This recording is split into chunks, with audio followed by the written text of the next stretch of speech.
Shalom sahabat yang terkasih dalam nama Tuhan Yesus Kristus. Ustadz Abdul Somad Batubara, saya lihat paling sibuk mengurusi supaya terbitnya undang-undang penangkapan murtadin. Luar biasa sekarang gerakan murtad ini. Luar biasa sekarang gerakan murtad ini. Bisa tak dibuatkan undang-undang orang murtad ditangkap? Bisa. Melalui apa? Undang-undang. Yang buat undang-undang itu siapa? DPR. Yang pilih DPR siapa? Dan undang-undang penghukuman kepada nabi-nabi palsu. Zaman dulu nabi palsu dibunuh, zaman sekarang nabi palsu diberi pengacara gratis oleh LBH. Cara yang paling ampuh, orangnya ditangkap, umat ini dicerdaskan. Saya sangat heran sekali ya sahabat, usulan-usulan beliau ini selalu bertentangan dengan Undang-Undang Dasar 1945 dan Pancasila dan Sumpah Pemuda. Ini yang menjadi heran buat saya. Kenapa seorang ulama yang paling banyak dihormati saudara muslim selalu mengusulkan sesuatu yang bersifat intoleransi? Ini videonya.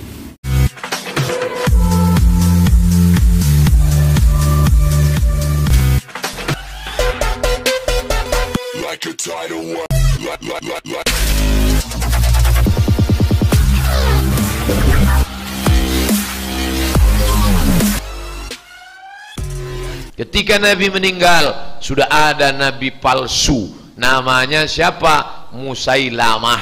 Karena dia tukang bohong, bahasa Arab tukang bohong itu al-kazzab. Maka dipanggil Musailamah al-kazzab. Kalau suami ibu tukang bohong, panggil dia bang. Bang apa? Bang kazab. Tukang bohong.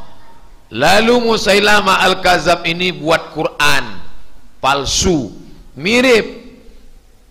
Kita punya surat Al-Fil, dibuatnya juga wal fil wa ma adraka mal fil lahu dhailun tawil. Orang yang tak paham bahasa Arab mirip ya, maknanya jauh. Wal fil, demi gajah. Wa ma adraka mal fil, tahukah kamu gajah itu apa? Lahu dhailun tawil, ekornya panjang. Maka nabi palsu ini diperangi, ditangkap, dibunuh. 70 orang penghafal Quran mati membunuh si nabi palsu Musailamah al-Kazzab. Orang yang menikam jantungnya itu namanya Wahsy, berkulit hitam. Maka kata Wahsy, tanganku ini pernah bersimbah darah membunuh orang paling baik, tapi sudah kuhapuskan dengan membunuh orang paling jahat. Orang paling baik yang pernah kubunuh Hamzah bin Abdul Muttalib pada tahun ketiga perang Uhud. Orang paling jahat kubunuh Musailamah al-Kazzab. Zaman dulu nabi palsu dibunuh, zaman sekarang nabi palsu diberi pengacara gratis oleh LBH, Lembaga Bantuan Hukum. Makanya nabi palsu subur. Nabi palsu dari India namanya Mirza Ghulam Ahmad, diusir dari Pakistan, diusir dari India, dapat suaka politik di Inggris atas nama human right, hak azazi manusia. Karena orang barat melindungi termasuk kesesatan, penyakit homoseksual, lesbi, LGBT, itu dianggap kebebasan manusia. Kebebasan berekspresi agama, mau sesat silakan. Dapat suaka politik di London. Maka cicit daripada Mirza Ghulam Ahmad itu tetap ada di London sampai hari ini. TV-nya ada, TV Ahmadiyah. Saya menonton TV itu di Maroko waktu kuliah dulu, nampak channel TV Ahmadiyah. Itu nabi impor dari India. Ada lagi nabi palsu produk Indonesia, made in Indonesia, asli dari Jakarta, perempuan namanya Lia Eden. Dari Bogor, bersemedi di Bukit Bogor, dapat wahyu, namanya Ahmad Musadek. Nabi terakhir dari Bandung tertangkap, namanya Cecep. Jadi polisi yang paling hebat di dunia ini itu mengalahkan LAPD, Los Angeles Police Department. Kalah. Itulah polisi Republik Indonesia yang bisa menangkap 3 nabi dalam setahun. Hebat. Jadi masalah ini orang banyak risau. Lalu ditangkap nabinya. Nabi palsu ditangkap, ajarannya tetap bebas tersebar. Cara yang paling ampuh, orangnya ditangkap, umat ini dicerdaskan. Sahabat yang terkasih dalam nama Tuhan Yesus, kalau dinilai dari pantas atau tidaknya penangkapan para nabi-nabi palsu, yang pantas tersebut adalah orang Yahudi dan orang Kristen. Kenapa sahabat? Karena orang Kristen lebih dahulu ada dibanding agama Muslim. Jadi kalau pantas atau tidaknya untuk menangkapi para nabi palsu ini, orang Kristen sebenarnya lebih pantas. Karena setelah ajaran Yesus, setelah kitab Wahyu, tidak ada lagi kitab. Kenapa mereka melakukan itu? Karena mereka sangat yakin agama mereka yang benar. Menurut orang Kristen yang benar itu Kristen. Setelah Injil nggak ada Wahyu, setelah Yesus nggak ada Nabi, gitu. Makanya kan mereka tidak pernah mau iman kepada Al-Quran dan Rasulullah SAW kan? Setelah Yesus tidak ada Nabi, setelah Injil nggak ada Wahyu. Kitalah sebenarnya yang pantas untuk membuat hukum-hukum seperti itu. Setelah ajaran kekristenan, itu semua adalah kepalsuan, baik Tuhan ataupun Nabi ataupun Rasul. Karena tidak ada lagi nubuatan kedatangan Nabi, kedatangan Mesias, kedatangan penyelamat. Itu nggak ada sahabat dijelaskan oleh Alkitab. Alkitab dengan tegas dan mempertegas setelah kitab Wahyu, tidak ada lagi kitab-kitab sahabat. Makanya Tuhan Yesus berkata, waspadalah kamu terhadap nabi-nabi palsu, terhadap Mesias palsu. Bahkan mereka rela mengorbankan nyawanya, mereka pikir mereka berbakti kepada Tuhan, tetapi yang mereka ikuti adalah ajaran penyesat.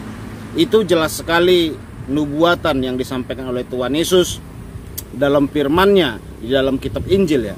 Kalau kita melihat dari hal-hal tersebut saudaraku, yang lebih layak dan lebih pantas untuk menangkapi nabi palsu dan membuat undang-undang nabi palsu kita ini gitu loh. Tetapi kenapa tidak kita lakukan sahabat? Karena kita tahu firman Tuhan. Kalau Tuhan Yesus berkata, ya kita tinggal lihat saja, kan begitu. Tuhan Yesus sudah mengatakannya. Kita lihat saja mana yang palsu, mana yang asli. Perhatikan saja sahabat. Itu saja, tidak pernah disuruh Tuhan Yesus waspadalah akan nabi-nabi palsu, akan Mesias-Mesias palsu. Kalau kamu temui mereka, persekusi mereka, habisi mereka. Tidak pernah dikatakan Tuhan Yesus hal begitu saudara. Tetapi apa yang dikatakan Tuhan? Waspadalah. Waspada. Waspada dengan ajaran kita sahabat. Yang kita tahu, bahkan Rasul Paulus berkata, kalau ada Injil yang berbeda dari apa yang aku beritakan, itu adalah Injil palsu. Itu sangat jelas, firman Tuhan sangat luar biasa ya. Karena kitab kita, kitab asli, kita santai saja sahabat. Karena Tuhan kita Tuhan yang asli, kita santai saja. Karena Nabi kita Nabi yang asli, kita pun santai saja. Biasanya yang sesama yang palsu ini yang ribut ya. Kan gitu. Beberapa kejadian yang KW-KW saling ribut, saling klaim. Padahal sesama KW, kan gitu. Saya tidak menyebut sebuah agama, tapi menyebut sebuah produk. Yang sesama KW, yang sesama yang palsu-palsu ini, biasanya saling klaim bahwa mereka yang terbaik, bahwa mereka yang asli gitu ya. Yang aslinya santai-santai saja, kan begitu. Santai-santai saja, harganya mahal tetap dibeli oleh orang. Di tempat saya ini ada produk Adidas gitu ya. Harganya itu juta-jutaan. Maaf nih, celana dalamnya saja bisa mahal sekali. Kaos kaki aja mahal, sepatunya luar biasa. Kalau dinilai dari ekonomi kita ini, tidak mungkin terbeli itu saja. Tapi kalau kita lihat di luaran, begitu banyak Adidas KW. Kalau kita tanya penjualnya, bang, ini bagus Adidasnya. Oh bagus, mantap nih bang. Tanya Adidas KW yang sana, oh ini yang lebih bagus. Yang sana palsu katanya. Sesama KW saling klaim bahwa dia adalah produk yang asli. Adidas yang asli, santai saja buka toko, walaupun harganya selangit tetap dibeli oleh orang, karena orang tahu ini yang asli. Makanya yang asli itu mahal, sahabat. Untuk mendapatkan yang asli perlu pengorbanan, perlu bayar harga yang mahal. Jadi kalau yang murah-murah itu ya KW-KW kan gitu. Makanya tidak mengherankan kepada kita, ada orang bertanya kepada saya, kenapa babi itu mahal, katanya gitu. Karena kualitasnya di atas rata-rata. Ada harga, ada kualitas. Itulah sebabnya setelah orang meneliti daging babi ini, bisa dibikin obat, bisa dilakukan untuk penelitian ini, bahkan dagingnya banyak sekali, saudaraku, kegunaannya. Sebab itu daging babi makin melonjak, harganya makin naik. Kenapa? Karena kualitasnya. Kan gitu. Ada harga, ada kualitas. Kenapa daging babi bisa mahal harganya? Karena berkualitas. Gitu, sahabat. Dibikin juga merek-merekan ya. Saya itu banyak sekali menggunakan merek-merek KW sebenarnya, seperti baju, bahkan celana, sepatu gitu ya. Karena kalau beli harganya yang asli itu bisa mahal sekali ya. Sama dengan jersey baju saya AC Milan, Barcelona, dan jersey bola yang ada logo-logo salibnya. Saya suka, sahabat. Jersey bola yang ada logo salibnya saya suka sekali. Kalau beli itu bisa harganya jutaan rupiah, saudara. Apalagi kita beli online langsung dari luar negeri sana, wah harganya mahal sekali. Tapi kalau kita beli yang di pasar-pasar pinggiran jalan itu harganya cuma 75.000, 50.000. Ya kalau KW di atasnya 100.000 lah. Tapi kalau kita tanya mereka, ini jersey-nya asli bang? Oh ini yang asli bang, 150, ini yang paling bagus. Kalau itu palsu, harganya 75 katanya gitu. Sesama yang palsu saling klaim bahwa dirinya yang asli. Puji Tuhan lah, kita ke Kristen ini tidak pernah ribut tentang hal-hal begitu ya. Karena kita sadar bahwa Tuhan Kristen, Tuhan yang asli, kitab Kristen, kitab yang asli. Makanya kita santai, kita tinggal melihat saja, sahabat. Keren kan? Dari situ pun kita bisa melihat, sahabat, bahwa kita sedang berjalan dalam koridor yang benar, dalam jalan yang benar. Makanya orang Kristen dimanapun tidak pernah mempersekusi nabi-nabi palsu. Karena apa dikatakan firman Tuhan? Waspadalah. Disuruh kita waspada, bukan disuruh persekusi atau disuruh menghabisi mereka, enggak. Tetapi banyak kejadian di beberapa negara. Ada nabi-nabi palsu dipersekusi, dipenjara, bahkan dihabisi nyawanya oleh mereka yang mengklaim bahwa nabinya asli. Ya, dari situlah kita bisa melihat, sahabat, sebuah kebenaran itu ya. Saya bangga sekali melihat hal-hal begini. Makanya saya senang kalau orang Kristen itu tidak pernah ribut kalau lihat sesuatu yang palsu. Tinggal luruskan saja. Waspadalah itu kan meluruskan, sahabat.